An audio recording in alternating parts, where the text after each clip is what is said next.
শুধু অর্থই কি মানুষকে সুখ দিতে পারে? হ্যাঁ, পারে না বাবা।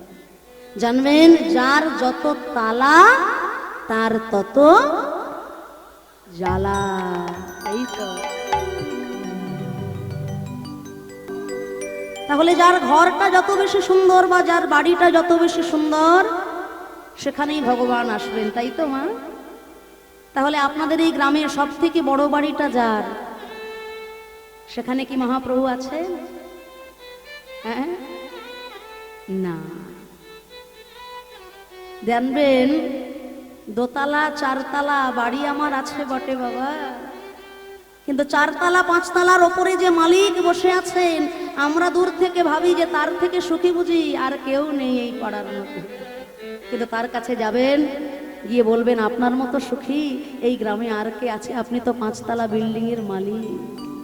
দেখবেন তিনিও বলবে, ভাই আমার এই দুঃখ সেই দুঃখ ওই দুঃখ। তার হাজার দুঃখের কথা আপনাকে শুনিয়ে আপনার জীবনটাকেই দুঃখী করে দিবে। তাই যিনি পাঁচতলার বিল্ডিং এর উপরে দাঁড়িয়ে রয়েছেন বাবা, তারও জীবনে কিছু না কিছু, কোনো না কোনো বেদনা কিন্তু অবশ্যই আছে। শুধু অর্থই কি মানুষকে সুখ দিতে পারে? হ্যাঁ, পারে না বাবা। জানবেন, যার যত তালা তার তত জ্বালা। এই তো। বিশ্বপিতা জগৎটাকে সুন্দর করে সাজিয়ে দিয়েছেন আমাদের জন্য, কিন্তু মাগো, যাদের জন্য জীবনের সবকিছুটা বিলিয়ে দিচ্ছ, আমার ভাই, আমার বন্ধু, আমার পুত্র, আমার পরিজন, আমার সংসার, তাদের জন্য সবকিছুটা বিলিয়ে দিচ্ছ বাবা, একদিন তারাই তোমার দিকে আঙুল তুলে বলবে, আমার জন্য তুমি করেছোটা কি? ওইটুকু না করলেও আমি বড় হতে পারতাম। কিন্তু যার জন্য আপনি দুফোঁটা নয়নের জল ফেলে দিনের শেষে যদি একটু কাঁদে, এই যে আপনাদের গ্রামে এই হরিবাসরে হরি কথা হচ্ছে, কৃষ্ণ কথা হচ্ছে, আপনারা উপস্থিত হয়েছেন, সবাই আজকে হেমদণ্ড বাহু তুলে হরি বল বলছেন, কিন্তু আজকের এই হরি সংকীর্তনটা যেদিন শেষ হয়ে যাবে, বাদ বাকি বছরের যে কটা দিন আমরা ঘরে থাকবো, আর কি বলবেন হরি কথা? হ্যাঁ, আপনাদের চরণে ধরে নিবেদন জানিয়ে গেলাম বাবা, যে কটা দিন আপনাদের গ্রামে, আপনাদের পাড়ায় হরি সভায় হরি সংকীর্তন হবে না, জানবেন না যে ভগবানেরও সেবা, ভগবানেরও আরাধনা আমাদের হলো। সেই কটা দিন আপনারা ঘরে যে যেমন অবস্থায় যেভাবেই পারেন না কেন, দিনের শেষে, সকল কর্মের শেষে, সারাটা দিনে একবার হলেও হা গৌর হা গোবিন্দ তোমার হলাম বলে ডাকবে। জানবেন, ওইটুকুই সারাটা দিনের মধ্যে প্রকৃত কাজ, বাদ বাকি সবটুকুই অকাজ। ওইটুকু সময় যে ভগবানের উদ্দেশ্য দিলেন, সেইটুকু সময় শেষের দিনে পরমার্থ রূপে সবাই ফেরত পাবে। বিশ্বপিতা এই জগৎটাকে সাজিয়ে দিয়েছেন, বিশ্বটাকে সাজিয়ে দিয়েছেন, সাজিয়ে দিয়ে বলছে, ওরে আমি তো সবই দিলাম তোদের, তোরা আমাকে কিছু দিবি না? আমরা বলছি, ঠাকুর নদীর ওই জল ও যে তোমার সৃষ্টি, গাছের ফল সেও তো তোমার সৃষ্টি, গাছের ফুল তাও তো তোমার সৃষ্টি, তোমার জিনিসই আবার তোমাকে দেব, তাতে তোমার এত আনন্দ হয় কেন ঠাকুর? ও যে তোমারই সৃষ্টি। একজন বাবা বাজারে যাচ্ছেন, ছোট্ট ছেলে বায়না ধরেছে, বাবা আমার রসগোল্লা খাবার বড় ইচ্ছা, আমাকে একটু রসগোল্লা এনে দেবে? বাবা বলছে, বেশ, বাজার থেকে আসার পথে তোমার জন্য রসগোল্লা আনবো। বাবা বাজারে গিয়েছে, এত কিছু কেনাকাটি করেছে বাবা, কিন্তু ছেলের জন্য রসগোল্লা কেনার কথাটা কিন্তু বাবা ভুলে যায়নি। কেন জানো? বাবা যে ছেলেকে কতটুকু ভালোবাসে ছেলে কি বোঝে বাবা? একদিন বোঝে, যেদিন ছেলে নিজেও বাবা হয় সেই দিন সে বুঝতে পারে যে তার বাবা তাকে কতটুকু ভালোবাসে। পৃথিবীতে সবাই আপনাকে ভালোবাসবে বাবা, অনেক অনেক ভালোবাসবে, কিন্তু পিতামাতার মতো নিঃস্বার্থ ভালোবাসা এই জগৎ সংসারে আপনাকে কেউ দেবে না বাবা। তিলে তিলে সন্তানকে বুকের রক্ত দিয়ে মা বড় করে তুলছে। ছেলে বড় হয়ে আমাকে দুমুঠো ভাত দেবে, দুটো কাপড় দেবে, তার জন্য ছেলে বেঁচে থাক, ছেলে সুস্থ থাক, আমার আয়ু নিয়ে বেঁচে থাক, আর আমাকে দেখবে কি না দেখবে সেটা তো উপরওয়ালা জানে। তাই বুকের রক্ত দিয়ে মা সন্তানকে বড় করে তোলে, সন্তান বড় হয়ে তাকে দুটো ভাত খেতে দেবে তার জন্য নয় বাবা, সন্তান সুখে থাক, এইটুকু মায়ের বাসনা। ভক্তমণ্ডলী, ভক্তিমতী মায়েরা, আজকে এখানে একটা কথা বলবো। আপনারা তো মা, আমিও একজন মা। বলুন তো, এই জগৎ সংসারে কোনো মা কি সন্তানের শত্রু হতে পারে গো? হ্যাঁ, জোর গলায় বলবো, কোনো মা কি সন্তানের শত্রু হয়? হ্যাঁ, আপনারা কি বলছেন, হয়? এবার আমি বলি, শাস্ত্র বলছে হয়। কখন জানো? সন্তানের প্রকৃত শিক্ষার সময় যে মা, যে বাবা সন্তানকে প্রশ্রয় দিয়ে দিল। আমার ছেলে ভুল করতে পারেই না, এরকম আছে না অনেকে, আমার ছেলে অন্যায় করতে পারেই না। আগেকার দিনে আমরা মাস্টার মশাইয়ের কাছে স্কুলে গিয়ে যখন মার খেতাম, বাবার কাছে এসে নালিশ করতে এলাম, বাবা আমাকে মেরে পিঠ লাল করে দিয়েছে, হাত লাল করে দিয়েছে, উল্টে বাবা 4 ঘা আমার পিঠে বসিয়ে দিল। অন্যায় করেছ, মাস্টার শাসন করেছে, আবার নালিশ করতে এসেছো মাস্টারের নামে, এত স্পর্ধা। কিন্তু আজকের দিনে মাস্টার যদি গায়ে হাত তোলে, ছাত্র ছাত্রী দেখবেন মা বাবা 4টে লাঠি নিয়ে গিয়ে একেবারে স্কুল ঘর ঘেরাও করে ফেলেছে। আমার ছেলের গায়ে হাত তোলা, হ্যাঁ, এত বড় স্পর্ধা, আমার ছেলেকে লাঠি পেটা করা। মাস্টারের হাত থেকে ওই লাঠিটা যেই দিন থেকে মাটিতে নেমে গেছে বাবা, সেদিন থেকে প্রকৃত সন্তান আর জগতে তৈরি হয় না। তাই শাস্ত্র বলছে জগতে মাও শত্রু হয়, বাবাও শত্রু হয় সন্তানের। কখন জানো? সন্তানের প্রকৃত শিক্ষার সময় যে মা, যে বাবা সন্তানকে প্রশ্রয় দিয়ে দিল। প্রমাণ চান? দুর্যোধন একটার পর একটা অন্যায় করে চলেছে। দ্রোণাচার্য, কৃপাচার্য, ভীষ্মদেব, বড় বড় রথী মহারথী, বড় বড় দিকপাল বারে বারে সাবধান করছেন ধৃতরাষ্ট্রকে, তোমার ছেলে অন্যায় পথে হাঁটছে, এখন থেকে লাগাম দাও, না হলে এই ছেলের দ্বারাই তোমার বংশটা একদিন ধ্বংস হয়ে যায়। কিন্তু অন্ধ ধৃতরাষ্ট্র, তার চোখ দুটোও ছিল যেমন অন্ধ, তেমন সন্তানের প্রতি, পুত্রের প্রতি তার ভালোবাসাটাও ছিল অন্ধের মতো। বাবা, ওই একটা সন্তানের প্রতি অন্ধ ভালোবাসা দিতে গিয়ে 100 খানা সন্তান, বাদ বাকি 99 খানা সন্তান, সম্পূর্ণ বংশটাই অকালে ধ্বংস হয়ে গেল। তাই সন্তানকে ভালোবাসো বাবা, সে তো ভালোবাসারই জিনিস, কিন্তু অন্ধ ভালোবাসা যেন দিতে যেও না বাবা। অন্ধ ভালোবাসা দিতে গেলে সন্তান আর সন্তান থাকে না, শয়তানে পরিণত হয়ে যায়। তাই বিশ্ব ব্রহ্মাণ্ডের পিতাই জগৎ সাজিয়ে দিয়েছেন কেমন না, ওই যে বাবা বাজারে গিয়েছে বটে, এত কেনাকাটি করেছে, কিন্তু ছেলের জন্য 1 ভাঁড় রসগোল্লা কিনতে কিন্তু বাবা ভোলেনি, ছেলে আবদার করেছে বলে কথা। তো 1 ভাঁড় রসগোল্লা কিনে বাজারের ব্যাগের মধ্যে ভরে নিয়েছে। যেই না ঘরে পা রেখেছে ছুটতে এসেছে ছেলে, বাবা ব্যাগটা দাও, আমায় দাও। কেন? ছেলে জানে ওই বাজারের ব্যাগের মধ্যে তার প্রিয় জিনিসটা আছে। বাজারের ব্যাগ থেকে ওই এক ভার রসগোল্লাটা তুলে নিয়ে বসে বসে একটা একটা করে রসগোল্লা ছেলে সেবা করছে আর আনন্দে ভরে যাচ্ছে।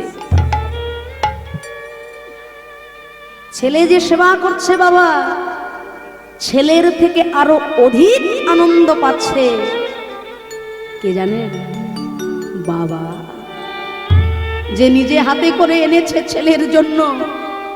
ছেলে এত আনন্দ সহকারে সেবা করছে, তাই দেখে পিতার আনন্দে বুক ভরে যাচ্ছে, পুত্রের আনন্দ দেখে, পুত্রের সুখ দেখে। তা সব রসগোল্লাগুলো খেতে খেতে যখন আর একটা রসগোল্লা ভাঁড়ে পড়ে আছে, তখন বাবা হাত বাড়িয়ে বলছে, খোকারে সবই তো খেলি বাবা, একটা আমাকে দিবি না? দে বাবা, একটা রসগোল্লা আমাকে দে, আমি খাই। না, এগুলো তো আমার জন্য এনেছো, আমি দেবো কেন? দে বাবা। ওরে আমি তো বাবা, আমায় দিবি না তো কাকে দিবি?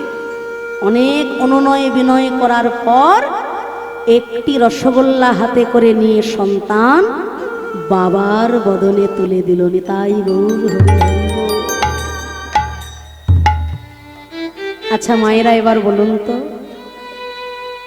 ওই যে একটা রসগোল্লা ছেলে নিজের হাতে বাবাকে খাইয়ে দিল, যে বাবা এক ভাঁড় রসগোল্লা কিনলো, সে কি পারতো না দোকানে বসে আরো এক ভাঁড় রসগোল্লা কিনে নিজে খেয়ে তার উদর পরিতৃপ্ত করতে? না, বাবার নিজে কিনে খাওয়া ওই এক ভাঁড় রসগোল্লার থেকে ছেলের আদরের হাতে খাইয়ে দেওয়া, ভালোবাসার হাতে খাইয়ে দেওয়া ওই একটা রসগোল্লা বাবার কাছে হাজার হাজার মূল্যবান। সন্তানের ভালোবেসে বদনে তুলে দেওয়া ওই একটা রসগোল্লা বাবার 100 খানা রসগোল্লা কিনে খাওয়ার থেকে অনেক মূল্যবান। তদ্রূপ বিশ্ব ব্রহ্মাণ্ডের পিতা, তিনি এই জগৎটাকে আমাদেরকে সাজিয়ে দিয়েছে।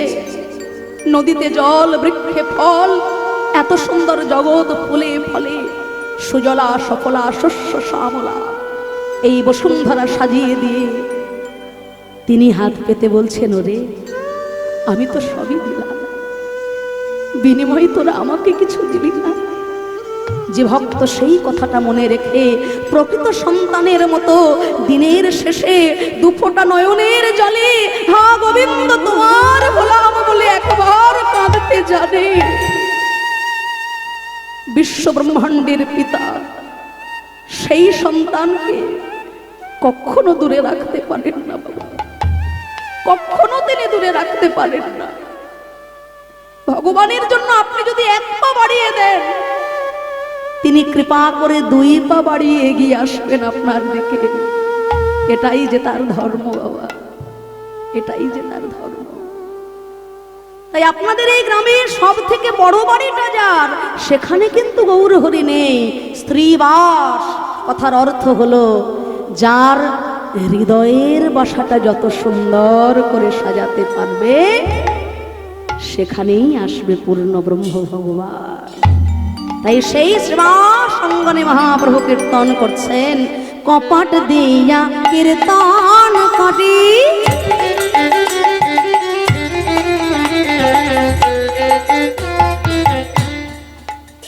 ওরাই আমার পরময়া বেশে।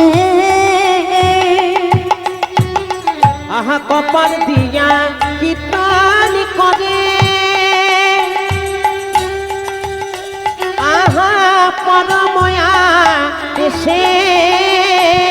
পাষণ্ডী দেখিয়া হাইসে না পারে প্রবেশে, পাষণ্ডী দেখিয়া হাসে না পায় প্রবেশে তবু চিনল নারী চিনিল না রে তারা তো গৌর চিনল নারী তারা তো গৌর চিনিল না রে যারা অহংকারে মেতে রইল তারা তো গৌর চিনল না রে অহংকারে মেতে রইলা হবে আমারে আমারে আমার করে হরি হরি মেতে রইলা আমারে আমারে আমার করে অহংকারে মেতে রইলা আমারে আমারে আমার করে অহংকারে মেতে রইলা আমারে আমারে আমার করে অহংকারে মেতে রইলা আমারে আমারে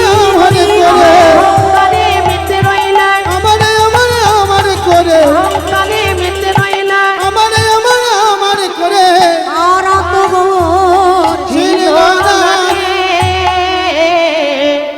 কীর্তন শুনে বাহিরে তারা বাহিরে জলি পরিবারে জলি পরিমারে আর স্ত্রী মাসেরে দুঃখ দিতে নানা যুক্তি করে নানা যুক্তি করে এবার শুনে দেখুন মায়েরা কি অপূর্ব ব্যাপার সেবাসঙ্গনের বাইরে যারা হরি বিমুখী যারা গৌর ভালোবাসে না তারা হরি নাম সম্বন্ধে কুমতলব কু অভিসন্ধি করছে নবদ্বীপে জন্ম হয়েছে বলে সবাই কি আমার গৌরকে ভালোবাসলো বাবা সুকৃতি না থাকলে ভগবানকে কাছ থেকে দেখলেও তাকে চেনা যায় না দুর্যোধন তো ভগবানকে সামনে থেকে দেখলো শিশুপালও তো ভগবানকে সামনে থেকে দেখলো চিনতে কি পারলো বাবা সুকৃতি যদি না থাকে ভগবান কাছে এলেও তাকে চেনা যায় না তাই সেবাসঙ্গনের বাইরে যারা হরি বিমুখী জন কেউ কেউ তর্ক চূড়ামণি কেউ কেউ তর্কালঙ্কার হরি সংকীর্তন সম্বন্ধে তারা কু অভিসন্ধি করতে শুরু করল এই যে ভাইয়া বলি নবদ্বীপে এইসব মরা কান্নার কদিন চলবে হ্যাঁ হ্যাঁ ছি ছি ছি ছি আরে বাবা নিম গাছের তলায় জন্ম হয়েছে বলে সোহাগ করে সবাই নাম রেখে দিলে নিমা আচ্ছা নিম গাছের তলায় জন্ম হলে কারোর নাম যদি নিমাই হয়ে যায় তাহলে নবদ্বীপে এবার যদি কারোর জাম গাছের তলায় জন্ম হয় গোটা নবদ্বীপবাসী কি তাকে জামাই বলে ডাকবে ছি ছি ছি শোনো ভাইয়া যে কোনো প্রকারে ওই হরিনামের বিরুদ্ধে একটা প্রতিবিধান আমাদের করতেই হবে ওই নিমাই পণ্ডিত কি বলে জানো মুচি হয়ে শুচি হয় ছুটি হয় যদি কৃষ্ণ ভজে যদি কৃষ্ণ ভজে ব্রাহ্মণ হয়েও চণ্ডাল হয় যদি কৃষ্ণ ত্যাজে যদি কৃষ্ণ ত্যাজে তখনকার দিনে দাঁড়িয়ে মহাপ্রভু এত বড় ঘোষণাটা করেছিলেন মুচি হয়েও শুচি হয় যদি কৃষ্ণ ভজে আর ব্রাহ্মণ হয়েও চণ্ডাল হয় যদি কৃষ্ণ তেজে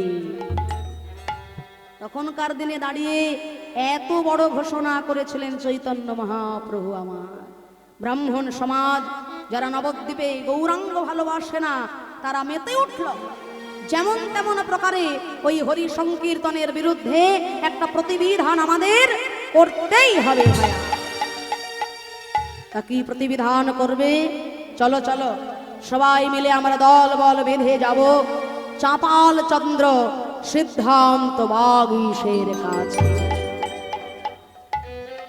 চাপাল গোপাল ছিল মাতৃভক্ত কালী ভক্ত দরজা বন্ধ করে দিয়ে চাপাল গোপাল তখন তার জগৎ জননী মায়ের আরাধনা করছে আচ্ছা সামনে বড্ড কথা হচ্ছে এত চিৎকার চেঁচামেচি কেন বাবা যথেষ্ট জায়গা আছে নিজেদের মধ্যে অ্যাডজাস্ট করে বসো কিন্তু এইভাবে চিৎকার চেঁচামেচি করো না মায়েরা আপনারা একটু লক্ষ্য রাখবেন, ছোট ছোট বাচ্চা, ওদের তো কোনো দোষ নেই, ওদেরকে সামলে রাখাটা আমাদের দায়িত্ব। হ্যাঁ, তাই আপনারা লক্ষ্য রাখবেন, বাচ্চারা বড্ড চিৎকার চেঁচামেচি কানে আসছে। তা চাপাল গোপাল হলেন কালী ভক্ত, মাতৃভক্ত। তিনি দরজা বন্ধ করে দিয়ে মা কালীর জয়গান গাইছে।